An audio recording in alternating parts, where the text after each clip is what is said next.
Hey, welcome back to my YouTube channel. This is Abhishek, your friend, your guide, your teacher. So, आज हम एक topic discuss कर रहे हैं. ये टॉपिक कौन सा है? मिडाइवल हिस्ट्री का है, क्लास 7th का है. तो मिडाइवल हिस्ट्री का हम टॉपिक फर्स्ट हिस्ट्री का पढ़ेंगे. Tracing changes through a 1000 year. जैसा कि चैप्टर के नाम से समझ में आ रहा है, हम यहाँ पर देखेंगे कि चीज़ें बदल रही थी. हमने हिस्ट्री पहले पढ़ी हुई है. अगर हम एंशियंट हिस्ट्री पढ़ते हैं तो हमने कहाँ पढ़ी कहानी? राजा हर्षवर्धन तक हम लोगों ने कहानी पढ़ी है कि हाँ, राजा हर्षवर्धन थे, अशोक थे, ये सब चीज़ें हमने पढ़ी है. आदिमानव से स्टार्ट हुए और कुछ राजाओं पे ख़त्म हुए. अब हम पढ़ने जा रहे हैं मिडाइवल हिस्ट्री. तो क्या क्या चेंज हो रहा था, क्या क्या चेंज हुआ था मिडाइवल हिस्ट्री में, वो हम पढ़ रहे हैं. ये आपको दिख रहा है सामने, एक ये मैप है. ये जो मैप है ना, ये पहले जो मैप को बनाता है उसको क्या बोलते हैं? कार्टोग्राफर. तो वहाँ पे एक कार्टोग्राफर थे, अल इदरसी. अल इदरसी ये कार्टोग्राफर थे जिन्होंने ये मैप बनाया है. तो इसमें जो आपको ये दिख रहा है ना, ये जो आपको दिख रहा है, ये श्रीलंका उन्होंने शो किया है. तो उन्होंने देखो मैप लगभग उल्टा बनाया है. ये देखो, जहाँ पे तमिलनाडु है, जो साउथ वाला हिस्सा होना चाहिए वो नॉर्थ में दिखा दिया, जो नॉर्थ वाला है वो साउथ में दिखा दिया. तो मतलब उस टाइम पे जो लोग हैं, जैसे ट्रेडर्स हैं, तो वो कहीं पे ट्रेड करने के लिए अपने अपने हिसाब से मैप बनाया करते थे. ठीक है. तो जैसे मैंने आपको बता दिया, अल इदरसी एक कार्टोग्राफर थे. ठीक है, फ्रेंच कार्टोग्राफर थे. इन्होंने एक मैप बनाया था. तो ये चीज़ समझ में आ गई. यहाँ पे देखें हम, तो जो मैप में जो लैंग्वेज लिखी हुई है, ये अरब लैंग्वेज लिखी हुई है, अरेबिक, उर्दू लैंग्वेज. ठीक है. तो ये लैंग्वेज यहाँ पर लिखी हुई है. तो बेसिकली मतलब ये लोग नई चीज़ों को यूज़ करते थे. तो हम यहाँ देखेंगे पहले ही इन लोगों की थिंकिंग में कैसा मैप था, फिर टाइम के साथ साथ इन्होंने मैप को चेंज कर दिया. देख लो कितना डिस्क्रिप्टिव मैप दिया हुआ है. अभी आप गंगा नदी को ही देख लो. गंगा नदी इधर से होती हुई आ रही हैं और कहाँ से जा रही है? यहाँ पे कई सारे इसमें ऐसी जगह हैं जो अभी भी एग्जिस्ट करती हैं, अभी से मिलती जुलती हैं, लेकिन मैक्सिमम जगहों के नाम चेंज हो रखे थे. यहाँ पर काफ़ी जगह हैं ऐसी जो भी यूज़र हो रही थे. कोरोमंडल नाम अभी भी हम लोग जानते हैं, लेकिन ये जो नाम दिया गया है, रॉयडी, है ना, ऐसे करके नाम दिए गए हैं. ये यहाँ पे देख लो नाम, बेरार, बालघाट. तो ऐसे नाम दे रखे हैं यहाँ पे. ये पहले यूज़ नहीं होते थे. तो ये पोर्टुगीज़ आए थे, इन सब लोगों ने, अलग अलग ट्रेडर्स ने अपने अपने हिसाब से नाम देना स्टार्ट करे थे. ठीक है, आगे बढ़ते हैं हम लोग.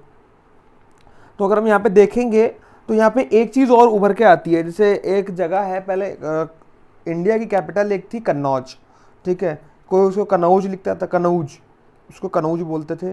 कोई कन्नौज लिखता था. तो जो अरब के लोग थे उन्होंने ज़्यादातर क्या लिखते थे? कन्नौज लिखते थे. ठीक है. ज़्यादातर ये जो मैप है वो कौन यूज़ करते थे? European sellers. यूरोपियन सेलर्स क्यों यूज़ करते थे? क्योंकि जैसा अभी हम लोगों ने लास्ट टाइम पढ़ा था, यूरोपियन सेलर्स आते थे और इंडिया में ट्रेड करके चले जाते थे. ठीक है. 1498 के बाद जो यूरोपियंस आना स्टार्ट हुए थे हमारे यहाँ पे, क्योंकि जो मिडाइवल हिस्ट्री का हम पार्ट पढ़ रहे हैं, यह आपका 700 से 1750 तक का टाइम है पूरा. 700 एडी से जो टाइम हमारा स्टार्ट हुआ है, 1750 तक का जो टाइम है, वो लगभग हमारा मिडाइवल में आता है. 1750 के बाद का जो टाइम है, फिर वहाँ से हमारे धीरे धीरे जहाँ बैटल ऑफ प्लासी, ये सब चीज़ें होना स्टार्ट हुई थी, अंग्रेजों के खिलाफ विरोध होना स्टार्ट हुआ था, वो मॉडर्न हिस्ट्री में आ जाता है हमारा पार्ट. जैसे एक पहले नाम हुआ था हिंदुस्तान. तो जो हिंदुस्तान ये जो नाम है, ये किसने दिया था? ये 13th सेंचुरी में अगर हम जाएंगे तो 1200 करके कुछ टाइम होगा हमारा. 13th सेंचुरी में अगर हम देखेंगे तो हिंदुस्तान का नाम मिनहाज ई सिराज, जो कि एक क्रॉनिकल थे पर्शिया के थे, जो भी टाइप का ईरान है. पर्शिया कौन सा देश है? जो अभी प्रेजेंट टाइम पे ईरान है. तो उन्होंने नाम दिया था हिंदुस्तान. हिंदुस्तान वो क्या बोलते थे? हिंदुस्तान कौन सा देश है? हिंदुस्तान वो देश है जहाँ पर पंजाब, हिंदुस्तान का मतलब उनका पता क्या था? पंजाब, हरियाणा, गंगा और यमुना के बीच का जो पार्ट है, वो उसको हिंदुस्तान बोलते थे. तो यहाँ पे क्या मिसिंग है? साउथ इंडिया मिसिंग है. यहाँ पे क्या साउथ इंडिया दिख रहा है हमें? नहीं दिख रहा. तो यहाँ पे इन लोगों ने ये टर्मिनोलॉजी गलत दी है. तो लोगों की थिंकिंग कहाँ तक है? नॉर्थ इंडिया तक. साउथ इंडिया भी नहीं पहुँचे हम. ठीक है. फिर धीरे धीरे जैसे जैसे दिल्ली सल्तनत के लोग आए, जो सुल्तान थे वहाँ के अफ़गानिस्तान के, वो जैसे जैसे हमारे एरिया में आए, उन्होंने नई नई चीज़ें करी, तो चीज़ें धीरे धीरे बदलती चली गई.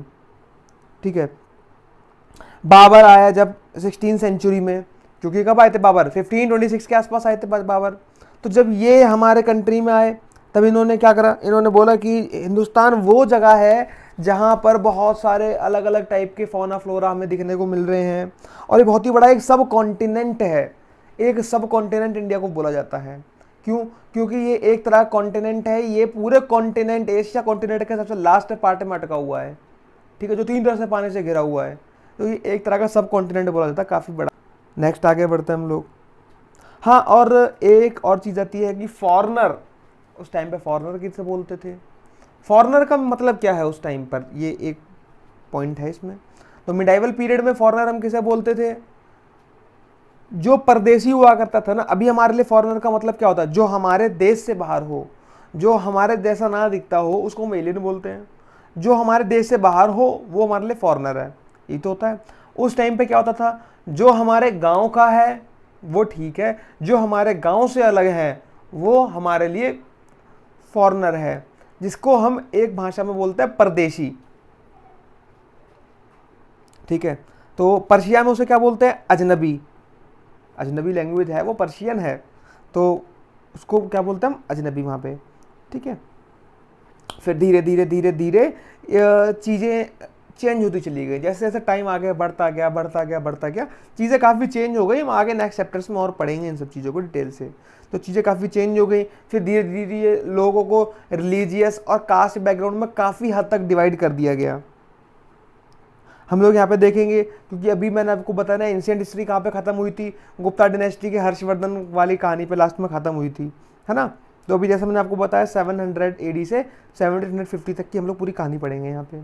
और एक चीज़ और, अब भैया हमें पता है, ठीक है भाई, हिस्ट्री है, सोर्स है, हमें पता कैसे चलता है कि हिस्ट्री की क्या कहानी है, और कहाँ से हमें सारी चीज़ पता चलती है हमें कि पहले क्या हुआ था?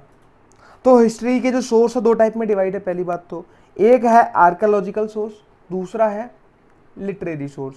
आर्कियोलॉजिकल सोर्स कौन सा हो जाता है आपका? जैसे मान लो आपको दिख गया कोई मॉन्यूमेंट, दिख गया आपको कोई रेड फोर्ट दिख गया, कोई किला दिख गया, जैसे कन्नौज में राजा जयचंद का किला है, दिल्ली में रेड फोर्ट है ना। तो इस टाइप से ताजमहल है आगरा का। ये जो फोर्ट हमें दिख रहे हैं, ये जो मॉन्यूमेंट्स हमें दिख रहे हैं, इन सब में क्या देख के पता चलता है कि हाँ, पहले के टाइम पे ऐसे राजा रहे होंगे जिन्होंने ये सब काम किया था, मतलब ऐसे राजा एग्जिस्ट करते थे। लिटरेरी सोर्स क्या होता है? जैसे वेद हो गए, पुराण हो गए, महाभारत, रामायण, ये सारे लिखित में अवेलेबल हैं, रिटर्न फॉर्म में अवेलेबल है ना ये, तो ये लिटरेरी सोर्स हो गए। तो ऐसे ही मिडाइवल हिस्ट्री के भी हमें काफ़ी सोर्स मिले। जैसा हम देखें एंशिएंट हिस्ट्री में जो हिस्टोरियंस थे वो काफ़ी लिटरेरी सोर्स पर डिपेंड करते थे। मैन्यूस्क्रिप्ट एक नाम सुना होगा, एक इंस्क्रिप्शंस नाम सुना होगा। मैन्यूस्क्रिप्ट क्या होता था? जो एक सॉफ्ट सरफेस पे लिखा जाता था। मैन्यूस्क्रिप्ट किसे कहते हैं? मान लो पहले के टाइम पे कागज़ तो चलते नहीं थे, तो पहले के टाइम पे क्या होता था? जो पत्ते हैं, जो पेड़ है, पेड़ की जो छाल होती है, बार्क, है ना, जैसे नीम के पेड़ में देखो छाल होती है, वो ब्राउन ब्राउन जो होती है हम उखाड़ लेते हैं पेड़ से, स्टेम से, तो ऐसी एक छाल होती है, उस छाल पे वो लोग लिखते थे, ठीक है, लकड़ी से लिखते थे। तो इस टाइप के ये क्या होता है? मैन्यूस्क्रिप्ट होता है, या किसी पतली चीज़ पर लिख दिया, सॉफ्ट सरफेस पे लिख दिया। इंस्क्रिप्शंस क्या होता है? दीवालों पे लिखना, पिलर्स पे लिखना, जैसे अशोक जो थे उन्होंने पिलर्स पे लिखवाया था, तो वो इंस्क्रिप्शंस हुआ करता था। तो एंशिएंट हिस्ट्री से लोग जो हिस्टोरियंस थे वो कौन से सोर्स पर डिपेंड थे? लिटरेरी सोर्स के मैन्यूस्क्रिप्ट और इंस्क्रिप्शंस पर डिपेंड थे। लेकिन धीरे धीरे इस टाइम पर कागज का यूज होना स्टार्ट हो गया था, पेपर का यूज होना स्टार्ट हो गया था, लेकिन पेपर बहुत ही एक्सपेंसिव था इस टाइम पर। नेक्स्ट आगे बढ़ते हैं हम लोग। हम देख रहे हैं यहाँ पे 13th सेंचुरी के आसपास अगर आपको एक कॉपी चाहिए, किसी आपने कोई मैन्यूस्क्रिप्ट लिखा हुआ उसको कॉपी करना है, तो आप भाई साहब कॉपी नहीं कर पाओगे। क्यों? क्योंकि वो पेपर इतना एक्सपेंसिव हुआ करता था, आपको जो मैन्यूस्क्रिप्ट है उसको धोना पड़ेगा और उसी पर दोबारा चीज़ों को लिखना पड़ेगा। तो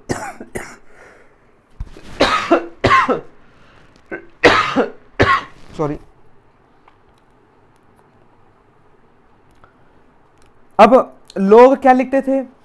लोगों ने कई चीज़ें लिखी हुई हैं मैन्यूस्क्रिप्ट इंस्क्रिप्शन में, जो राजा काम करते थे, राजाओं ने क्या काम किया है ना, जो सन्यासी होते हैं उन्होंने क्या ज्ञान दिया है, मतलब क्या अच्छी बातें बताई हैं, किस तरह से राजा टैक्स लिया करते हैं लोगों से, क्या अकाउंट्स का काम होता है। तो ये सारी चीज़ें ना लिखी हुई हैं, ये सारी चीज़ें कहीं ना कहीं लिखी हुई हैं, ठीक है।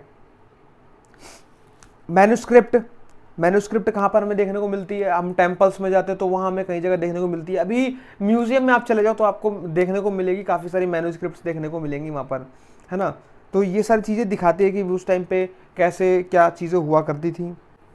अब हम देखेंगे तो 700 से 1750 तक एक काम और हुआ था, नए टाइप के सोशल ग्रुप और उभर के आए थे सामने हमारे। वो क्यों आए थे? Can anyone answer? वो उसके बहुत सारे रीज़न थे कि कई सारे सोशल ग्रुप एक हमारे सामने आए उभर के। क्या रीज़न थे वो हम डिस्कस करते हैं यहाँ पे। हमें जैसे कि पता है कि इस पीरियड ऑफ टाइम में कई सारे इन्वेडर थे जो इंडिया आने लगे, है ना। काफ़ी डिस्कवरीज होने लगी, जैसे इसमें पहला पॉइंट लिखा हुआ है व्हील्स इन इरिगेशन। ये पर्शियन व्हील था, मतलब एक पर्शिया में एक व्हील का इन्वेंशन हो चुका था जिससे सिंचाई बहुत आराम से होती थी, चीज़ें इजी हो गई थी। स्पिनिंग व्हील वीविंग के लिए होने लगा था।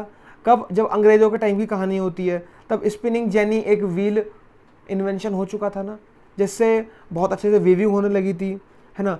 धीरे धीरे हथियार बनने लगे। कौन से हथियार? बंदूकें, लड़ाइयों के लिए। पहले लड़ाई किससे होती थी? लाठियों से, फिर तलवार और तीर धनुष से, इसके बाद बंदूकों से होने लगी। अभी तो न्यूक्लियर है, अब केमिकल होने लगा। अब तो बायो हमारे पास बायोटेक्निकल आर्म है हमारे पास, जैसे कोविड-19, है ना। तो बायोकेमिकल हमारे पास आर्म्स है। ये तो देखेंगे हम लोग और चीज़ों में कैसे बदलाव हो रहा था। नए नए खाने लोगों के सामने एग्जिस्ट करने लगे।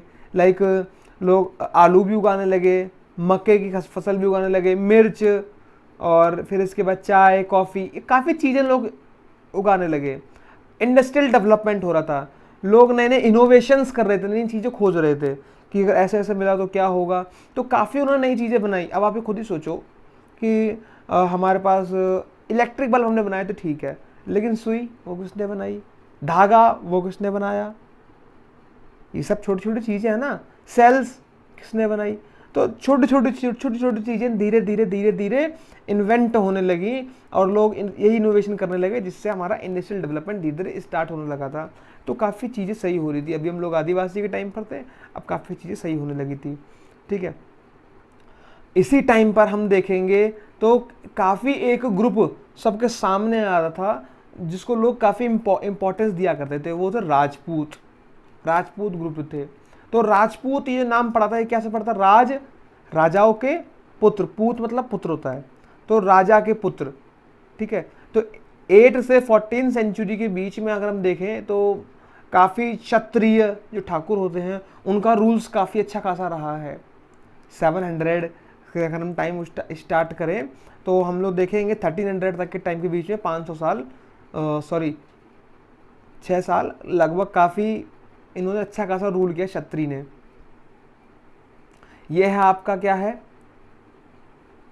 इरिगेशन व्हील, ठीक है। यहाँ से पानी इससे निकाला जाता है, ये जो घूमता है फिर वहाँ से पानी बाहर निकलता है, ये जैसे बैल वैल की तरह से करा जाता है, ठीक है।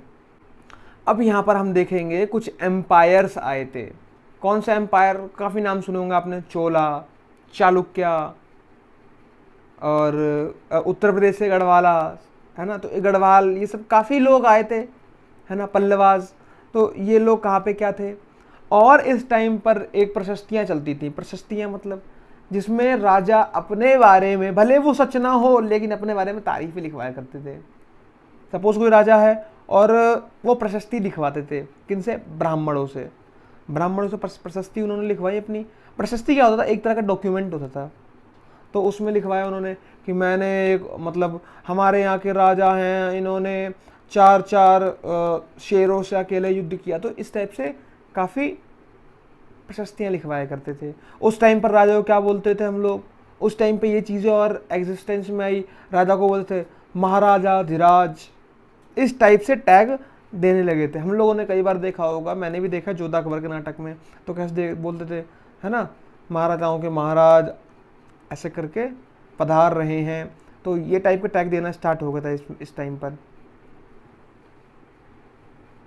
यहाँ पर एक काफ़ी अच्छा रूलर आया है, काफ़ी पावरफुल, जिसका नाम क्या था, गजनी, महमूद गजनी, जो कहाँ का था, वो एक सुल्तान था। बेसिकली अगर हम देखें तो ये जो मुस्लिम रूलर्स हैं इनको हम क्या बोलते हैं, सुल्तान। ये सुल्तान के नाम से जाने जाते थे। कहाँ के थे ये सारे के सारे, अफगानिस्तान के, ठीक है।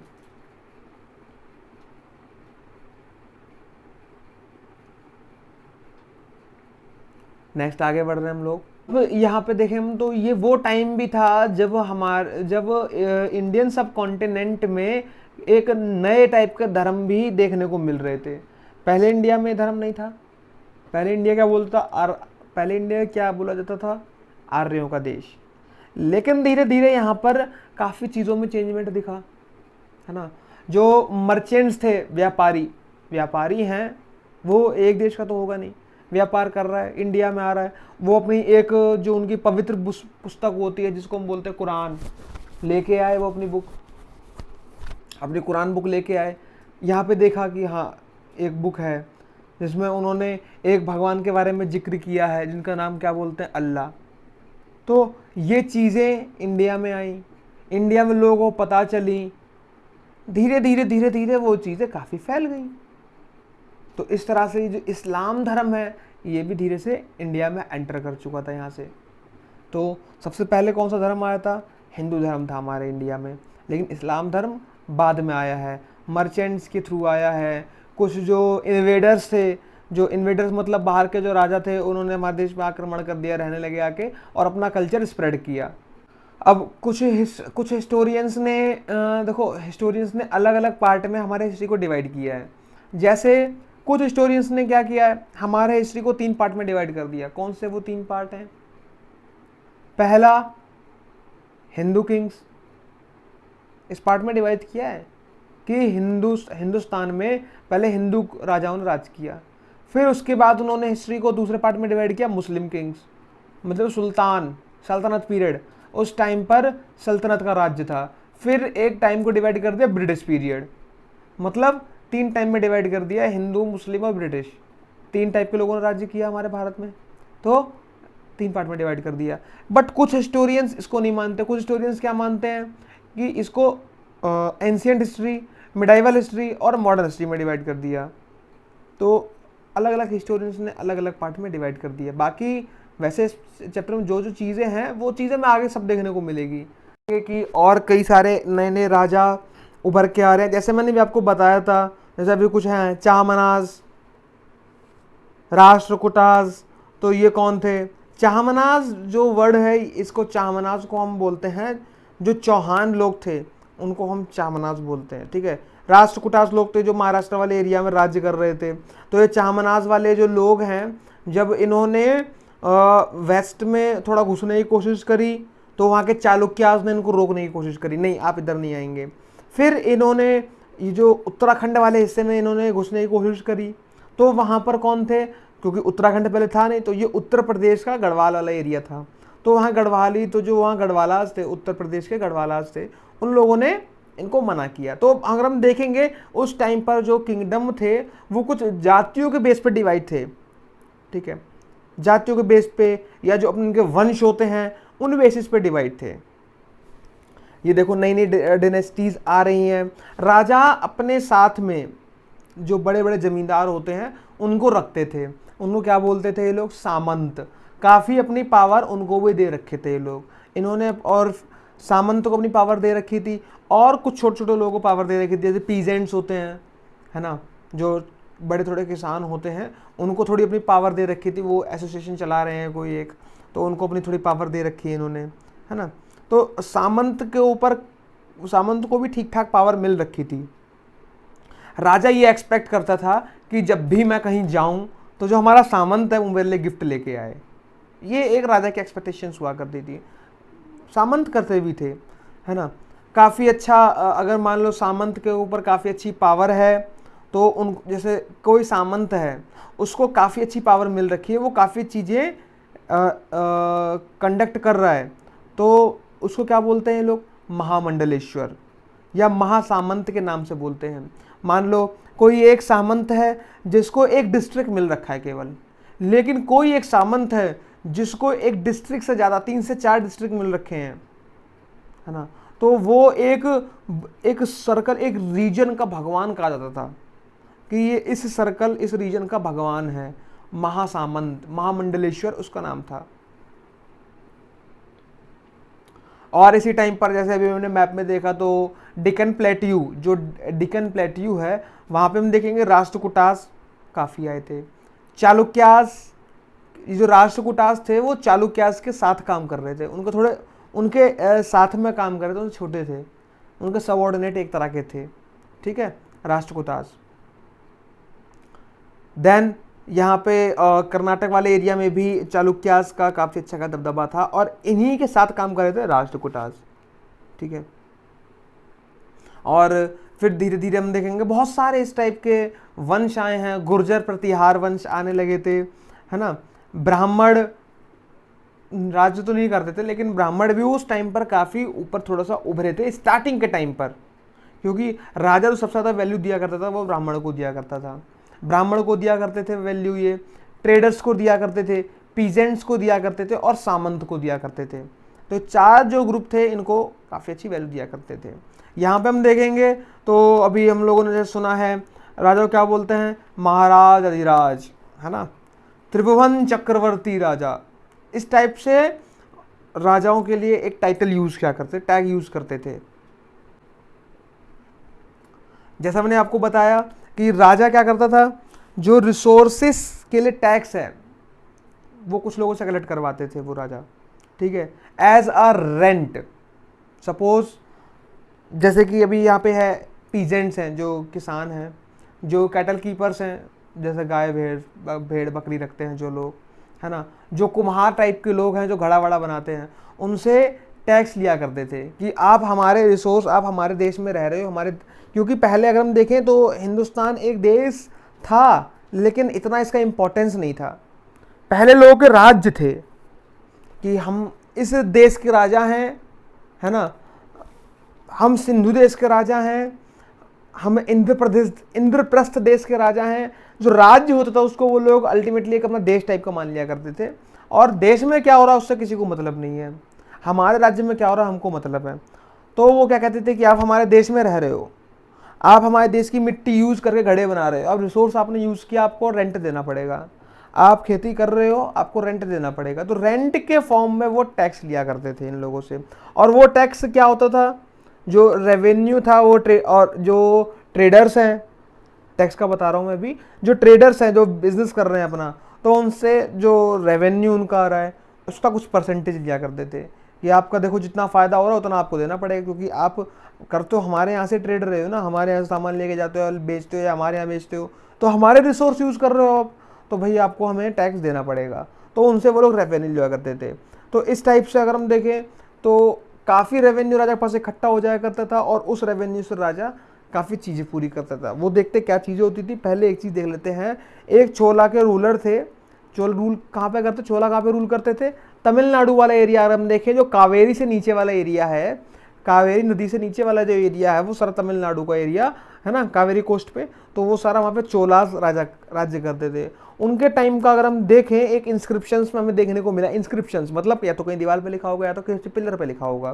तो जो वहाँ पे इंस्क्रिप्शन में क्या देखने को मिला कि 400 से ज़्यादा टर्म्स ऐसे थे जो टैक्स को रिप्रेजेंट करते हैं, मतलब 400 अलग अलग टाइप के टैक्स। किस किस टाइप के टैक्स, एक वेत्ती एक टैक्स है, पता है किस चीज़ का टैक्स है, कि आपको कैश में, कैश अगर आपने दिया तो आपको एक फोर्स लेबर की तरह काम करना पड़ेगा। लोग फोर्स्ड लेबर का एक टैक्स है। जो आप जमीन पर खेती कर रहे हो उसका टैक्स देना पड़ेगा, जमीन से आपने कोई चीज उगाई, कुछ आपका निकला, उसका टैक्स देना पड़ेगा। आपने अपनी झोपड़ी पे छप्पर डाला, इसका भी टैक्स देना पड़ेगा। आप पेड़ पर चढ़े, उसका भी टैक्स देना पड़ेगा। आपकी फैमिली प्रॉपर्टी बढ़ी, आपने कुछ जमीन थी आपने और खरीद ली जमीन, फैमिली प्रॉपर्टी बढ़ी, टैक्स देना पड़ेगा भाई साहब आपको। तो अलग अलग टाइप के टैक्स थे, और ये टाइम के साथ कहीं घटते थे, कहीं बढ़ते थे, कहीं घटते थे, कहीं बढ़ते थे। जो जैसा रूलर आया वो वैसे टैक्स बढ़ाया करता था और घटाया करता था। ये जो रिसोर्स थे इनसे क्या होता था, राजा भाई अपनी जो इस्टेब्लिशमेंट है, जो जहाँ पे रहता है उस चीज़ को काफ़ी मजबूत करता था, अपनी फाइनेंशियल चीज़ों को स्ट्रॉन्ग करता था, पर्सनल नहीं, पर्सनल तो करता ही था और राज्य की भी करता था, अपनी आर्मी के ऊपर खर्च करता था रुपए, उनके युद्ध पे रुपए खर्च होता था। आर्मी को भाई सैलरी देगा ना, अभी की तरह नहीं ऑर्गेनाइज थी, लेकिन थी तो आर्मी, सबकी अपनी अपनी आर्मी थी, ठीक है। किले बनाया करता था राजा, टेम्पल्स बनाया करता था, उसमें जो पैसे खर्च हो रहा है वो यहीं से आया करता था, ठीक है।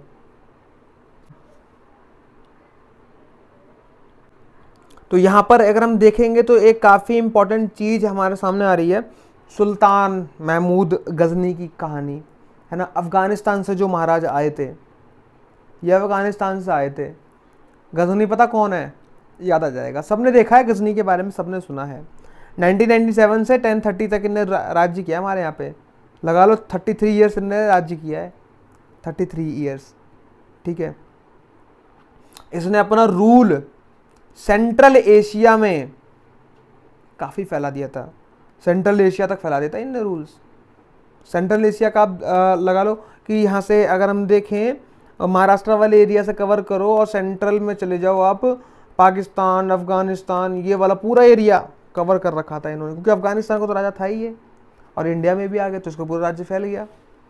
तो अफगानिस्तान से इंडिया तक का पूरा एरिया कवर कर रखा था। हालांकि साउथ इंडिया में कई राजाओं ने कवर नहीं कर पाया है, साउथ में काफ़ी अच्छे से राजा थे, बहुत अच्छे राजा थे। क्योंकि एक राजा का नाम था राजा सतकर्णी, गौतमीपुत्र सतकर्णी, वो काफ़ी अच्छे राजा थे। तो इस टाइप से ऐसे राजा थे जिनकी वजह से वहाँ पे कैप्चर नहीं कर पा रहे थे ये लोग, ठीक है। तो ये धीरे धीरे हमारे इंडिया में आ गए, ठीक है। काफ़ी चीज़ें इन्होंने करा, क्या चीज़ें इन्होंने करी, ऐसे कई राजा हुए हैं मुस्लिम राजा जो हमारे इंडिया में आए, और क्या करते थे वो, क्योंकि ज़्यादातर जो सोना और सारी चीज़ें होती थी वो मंदिरों में होती थी, तो वो मंदिर को लूट लिया करते थे, छुप के आते और मंदिर को लूट के चले जाया करते थे, है ना। और अपने जाके अपने जो राज्य है वहाँ पर वो पैसा लगाया करते थे। चोर कह सकते हो, चोर चोरी करके रुपए ले जाके अपने यहाँ पे पैसा दिखा रहा है। तो सोच लो क्या इनकी एक तरह की क्या कंडीशन थी, महाबेकार। ऐसे क्या राजा हैं बताओ, चोर हैं, यहाँ पे आ रहे हैं चोरी करके लेके जा रहे हैं अपने यहाँ पे। इनको सुल्तान पता नहीं कौन कहता है, सुल्तान तो किसी लायक नहीं है। इन्होंने जब ये इंडिया आए थे, इन्होंने कई लड़ाइयाँ लड़ी, कई जगह पे कब्जे करे, इंडिया में नहीं, अभी कहीं जैसे कहीं भी कब्जे कर रखे हैं इन्होंने। तो इन्होंने अपने एक जो साथ में एक विद्वान हुआ करते थे, हर राजा, देखो रियलिटी बता रहा हूँ, राजा की ना कुछ बस की नहीं थी, औकात नहीं हुआ करती थी कुछ करने की, केवल युद्ध करना आता था। जो उनके स्कॉलर हुआ करते थे ना, वही उनको एडवाइस दिया करते थे कि भाई साहब आपको करना क्या है, ठीक है। स्कॉलर कौन होते थे, ब्राह्मण, ज़्यादातर स्कॉलर्स होते थे ब्राह्मण, विद्वान ब्राह्मण हुआ करते थे, वो उनको एडवाइस दिया करते थे। तो समझ लो ब्राह्मण कौन थे, किंग मेकर। तो वैसे भी काफ़ी ऊंचा उनका पद था। और ये राजा क्या, आता जाता कुछ है नहीं, चल दिए कहीं भी।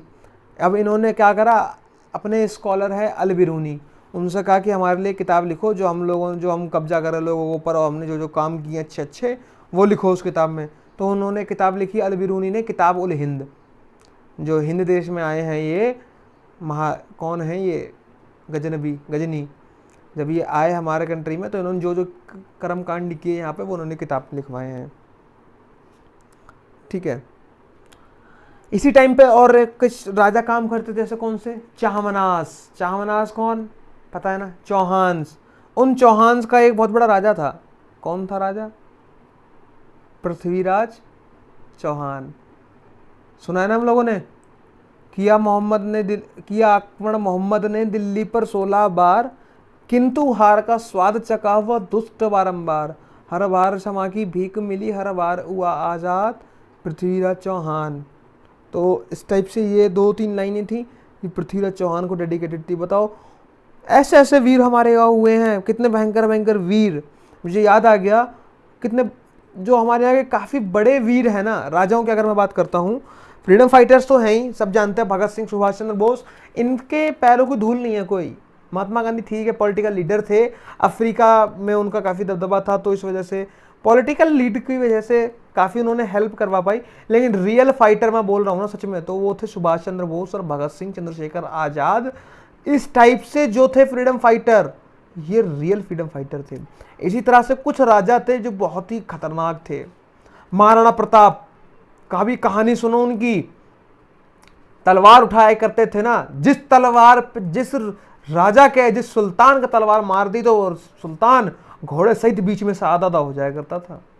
शिवाजी, जो सल्तनत के लोग थे ना, वो केवल एक इंसान से डरते थे, शिवाजी से।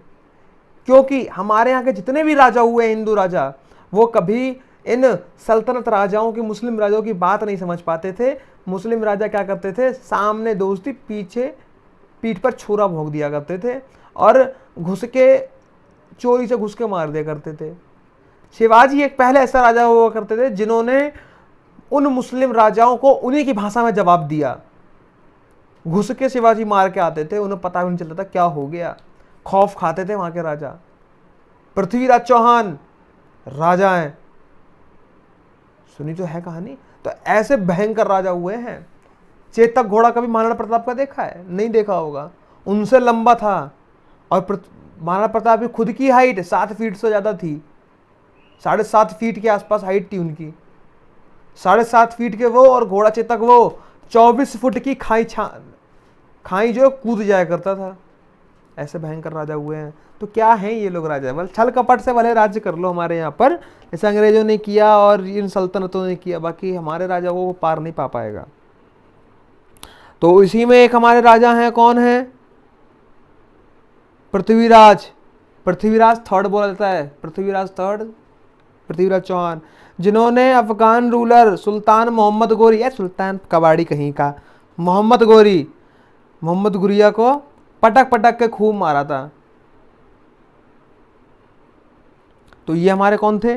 पृथ्वीराज चौहान, बड़े भयंकर राजा थे। अब चोला का देख लो भाई, चोल साम्राज्य भी इस टाइम पर था। चोल साम्राज्य कहां पर है? कावेरी नदी देख लो, कावेरी नदी है, लाइन बनी हुई है, और ये रेड वाला एरिया, ये पूरा चोला साम्राज्य है, चोल का पूरा एम्पायर है। तो साउथ इंडिया का जैसे लास्ट पार्ट देख लो, वहां पर चोल थे। और यहीं पे ये देखो कलिंग जो जगह है उड़ीसा के पास में, यहाँ पे क्या होता था, अशोक ने लड़ाई लड़ी थी, कौन सी वाली, जब इन्होंने काफ़ी रक्तपात किया था, तो यहीं कलिंग, यहीं इसी जगह पर लड़ाई लड़ी थी इन्होंने। और फिर इसके बाद क्या करा था इन्होंने कि भैया मैं तो लड़ाई करूँगा नहीं, अब मैं जा रहा हूँ बौद्ध धर्म स्वीकार करने, और मैं अब शांति से रहूँगा, मैं लड़ाई नहीं करूँगा। ठीक है। फिर यहाँ पे चोल साम्राज्य की कहानी पूरी बताई गई है कि चोल जो साम्राज्य थे वो कैसे, अब यहाँ पर कहानी दे दी गई भाई चोलास जो थे, चोलास वो कैसे उभर के आए। तो ये जो चोला की क्या कहानी है, एक बहुत ही माइनर जो ग्रुप हुआ करते थे ना, वहाँ के एक फैमिली थी जो मुताराइयर, वहाँ पे एक जगह है, वहाँ पे मुताराइयर के नाम से जाने जाते थे। और कावेरी डेल्टा में उन्होंने अच्छी खासी पकड़ बना रखी थी। कावेरी डेल्टा, जहाँ पर कावेरी नदी ख़त्म होती है, वहाँ पर वो जो कावेरी डेल्टा है ना, उस डेल्टा एक रीजन में उन्होंने काफ़ी अच्छा अपना एम्पायर बना रखा था। ठीक है। किनके अंडर में? पल्लवा जो राजा थे, पल्लव वंश के जो राजा थे, उनके अंडर में इन्होंने राज्य बना रखा था। ठीक है। मुताराइयर इन लोगों ने कावेरी नदी के पास में। जो पल्लव राजा थे वो कहाँ के थे? कांचीपुरम के। ठीक है। तो पल्लव राजा कहाँ के थे? कांचीपुरम के राजा थे। और यहाँ पे हम देखेंगे फिर क्या हुआ, जो विजयाला है, एक विजयाला राजा थे। ठीक है। जो कहाँ के थे? चोल फैमिली से बिलोंग करते थे। ठीक है। वो उरैयूर में आए, उन्होंने कब्जा कर लिया। उरैयूर बिल्कुल पास है थंजावुर के पास में, वहाँ पे आए, उन्होंने कब्जा कर लिया और थंजावुर एक सिटी उन्होंने इस्टेब्लिश करी। वहाँ पे बढ़िया बढ़िया मंदिर बनाना स्टार्ट कर दिए। देख लो उरैयूर, थंजावुर, ये सब पास में ही है। ये कांचीपुरम है। यहाँ पर कौन है? यहाँ पर पल्लव राजा राज्य कर रहे हैं। कावेरी नदी का डेल्टा एक रीजन है। ठीक है। जहाँ गंगाई कोंडाचलपुरम है, वहाँ पर कौन राज्य कर रहा है? जो अभी हमने देखे अय्यर वाले राजा थे। उरैयूर में तब तक विजयाला आ गया और थंजावुर तक उन्होंने अपना मंदिर बना के इस्टेब्लिश कर दिया, अच्छा खासा राज्य। और ये धीरे धीरे राज्य पूरे में फैला दिया। दैट इज कॉल्ड चोल साम्राज्य। साउथ इंडिया के काफ़ी जाने माने राजा हैं चोल साम्राज्य, हल्के में मत लेना। हाँ, तो यहाँ पे हम देखेंगे बहुत बढ़िया बढ़िया थंजावुर में इन्होंने मंदिर बनवाए हैं। इनके ही जो फिर आगे जाके इनके जो राजा थे वो राजा राजा, इनके क्या नाम था, राजा राजा। तो राजा राजा थे और इनके बेटे राजेंद्र, राजेंद्र जो थे इन्होंने मिलके बड़े बड़े गंगोईडकुलपुरम में, चोलापुरम में, इन थंजावुर में जगह पे इन लोगों ने बड़े बढ़िया मंदिर बनाए हैं। काफ़ी ये मंदिर लोगों को आकर्षित करते हैं। हम लोगों ने देखे तो कैसे बढ़िया बढ़िया बेहतरीन मंदिर हैं, मन करता है यहीं पे रह जाके। तो ऐसे मंदिर यहाँ पे बनवाए हैं इन्होंने। धीरे धीरे काफ़ी चीज़ें चेंज होने लगी, एग्रीकल्चर टाइम के साथ साथ एग्रीकल्चर भी चेंज होने लगा, है ना। नदियों में छोटे छोटे चैनल्स बनाना स्टार्ट कर दिए ताकि एग्रीकल्चर भी इजी हो जाए, और वाटर इरिगेशन का सिस्टम कई तरह से चेंज होने लगा। लोग जो उस टाइम पे धीरे धीरे क्या हो रहा, अब देखो भाई टाइम के साथ लोग मॉडर्न तो होते ही है। अभी आप देख लो कि अभी पिछले पिछले 20 साल पहले क्या था और अभी तक कितना हो गया, क्या चेंजमेंट हुआ। तो उस टाइम पे 100-200 की साल की बात कर रहे हैं, इतने फास्ट डेवलपमेंट नहीं था, बट डेवलपमेंट तो हो रहा था ना एटलीस्ट। तो चीज़ें चेंज होने लगी, लोगों ने इरिगेशन के मेथड अलग से करने लगे, आर्टिफिशियली करने लगे। पहले लोग क्या करते थे, पहले इरिगेशन नहीं होता था, पहले क्या होते थे, बारिश बारिश पे डिपेंड होते थे। अब क्या हुआ, तो बारिश से जो खेत में पानी लगा उसे इरिगेशन कहते थे।